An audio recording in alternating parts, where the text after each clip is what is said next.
Et si je reprenais la parole? Depuis 3 ans, je crois qu'il ne s'est absolument rien passé.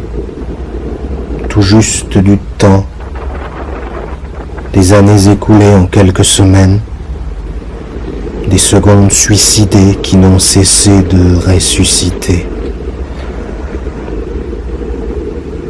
À l'heure où je vous parle, mon 2e livre n'existe plus.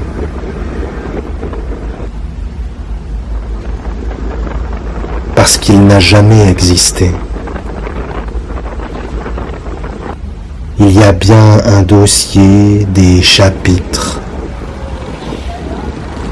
mais ils organisaient là un mensonge.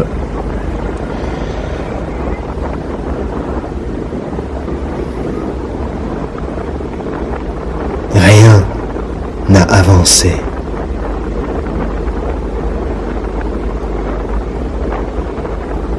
Ce livre était une suite d'incipites éternellement recommencés, comme les scènes de rue vues sur le trajet.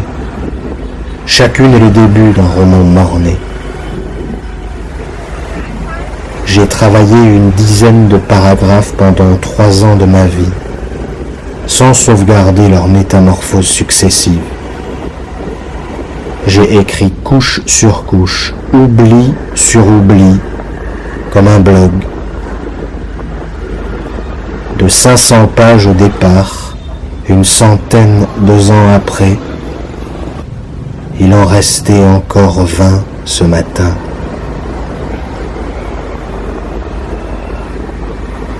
J'ai décidé d'aller au bout de l'expérience. Tout effacé.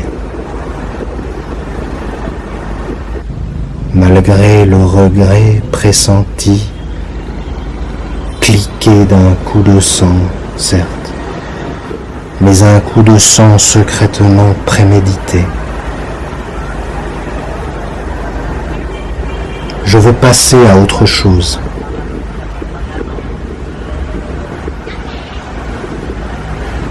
Je comprends aujourd'hui que ce livre n'avait pas vocation à être publié.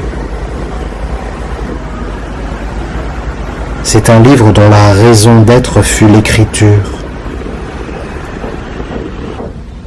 Une écriture enfermée en elle. Une écriture qui a nié la présence même de son auteur.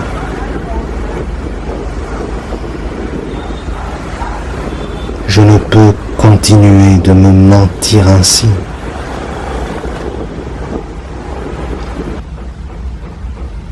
Ce livre fut une maladie, une addiction, une incessante chute dans le vide, une suite de mots sans parole, sans voix, des mots qui prétendaient être muets mais qui en fait se retenaient. Oui, la rétention de mon silence a écrit mon 2e livre.